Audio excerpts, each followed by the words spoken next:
A gente já esteve falando sobre o reino de Deus na outra semana. O reino ele era uma manifestação muito física, clara, território, político dentro do contexto de Israel. Depois isso vai transicionando, os profetas vão entendendo que o reino não era mais um lugar físico, de domínio político, mas era uma visão mais escatológica.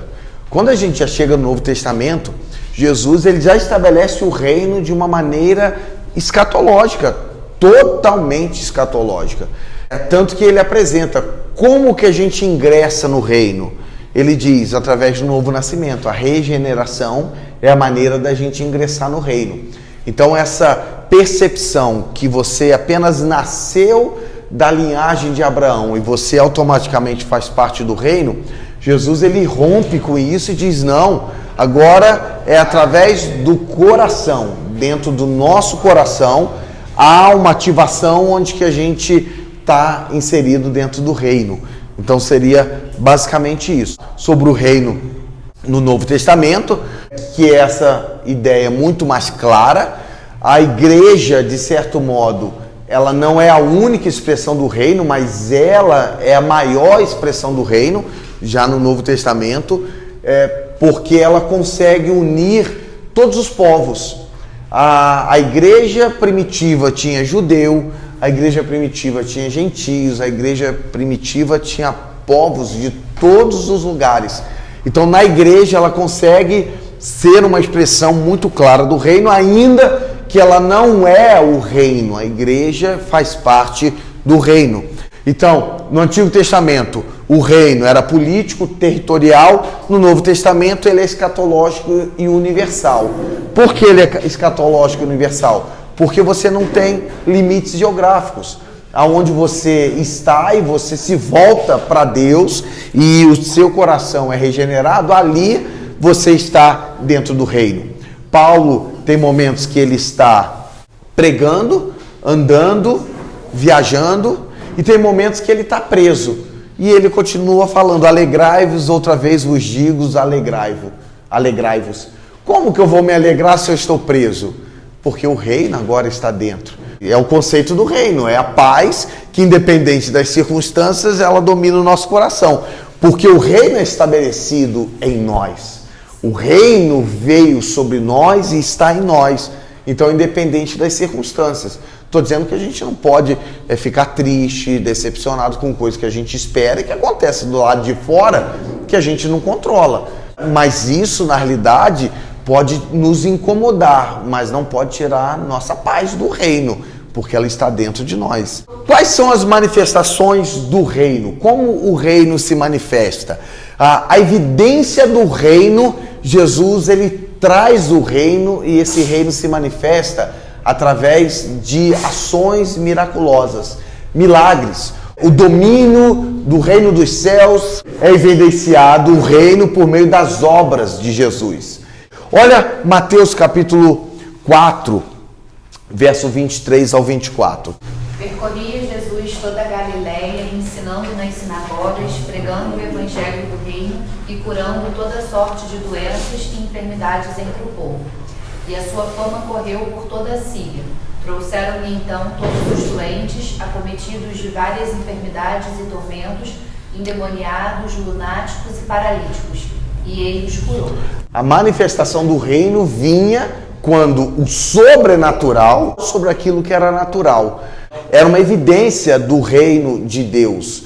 Quando Jesus queria mostrar o Pai, ele operava um milagre. Então a operação do milagre era uma evidência da manifestação de Deus. João Batista, a pregação dele era: o reino de Deus está próximo, está perto, está acessível. E tem um momento que os discípulos de João não entenderam muito bem, mas João sabia exatamente quem Jesus era. Aí ele manda, vá lá e pergunte se as coisas do reino estão acontecendo. Aí eles vão a Jesus, ide dizer a João, os cegos veem, os coxos andam, e ele continua. Então ele quer dizer, olha, o reino chegou, a manifestação é evidente, o sobrenatural tem acontecido. Só que a nossa percepção, com certeza, tem que ser esse aspecto escatológico, que eu falei já no início, que ele é acessado pela regeneração. João capítulo 3, verso 3 é o diálogo de Jesus com Nicodemos.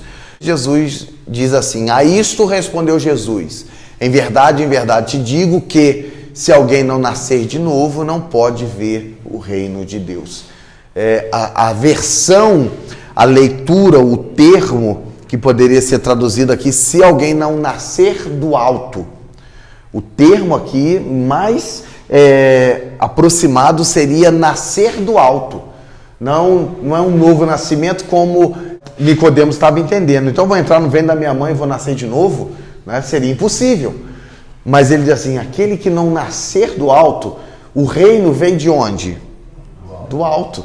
Então ele precisa nascer do alto. Se eu estou morto espiritualmente, eu preciso agora nascer no reino do Espírito. Então eu preciso nascer do alto.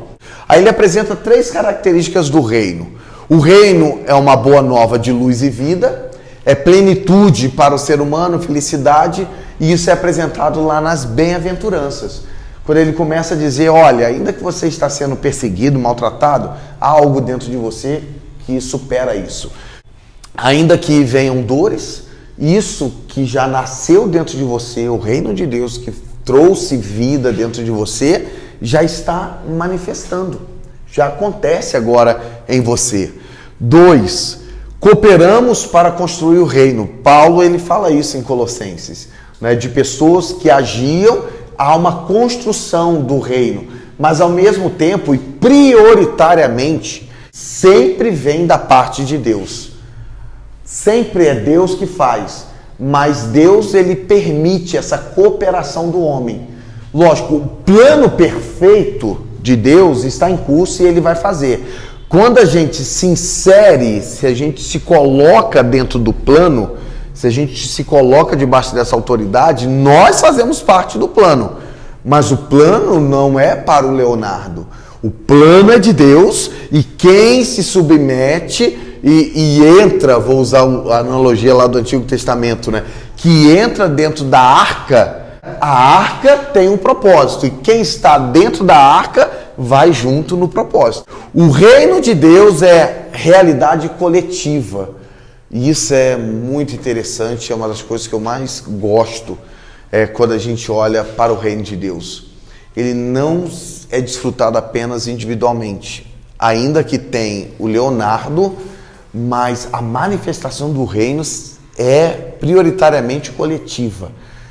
Você vai ver na igreja, você vai ver em Israel, você vai vendo Deus se manifestando, ele tem a ideia da coletividade.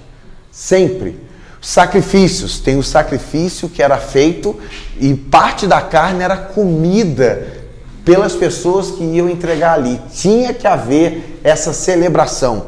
As celebrações era a igreja se reunindo, já no Antigo Testamento, usando o termo igreja lá para o Antigo Testamento como assembleia daqueles que serviam a Deus. É coletiva e isso a gente tem que compreender. Por isso os milagres acontecem na coletividade, o milagre da restauração, quando há a comunhão, ali Deus se move. E a igreja no Novo Testamento, ela é fundada basicamente sobre isso, né? E perseveravam na doutrina e na comunhão, no partir do pão, eles tinham tudo juntos. A ideia da coletividade, que é uma manifestação do reino de Deus. A conversão é pessoal, mas uma dimensão comunitária, tanto aos de dentro quanto aos de fora, né? Alcançar os que estão longe, mas também vivenciar isso dentro da comunidade. O reino será estabelecido plenamente na segunda vinda. A gente desfruta do reino hoje, mas aquilo que vai ser pleno é na segunda vinda de Cristo.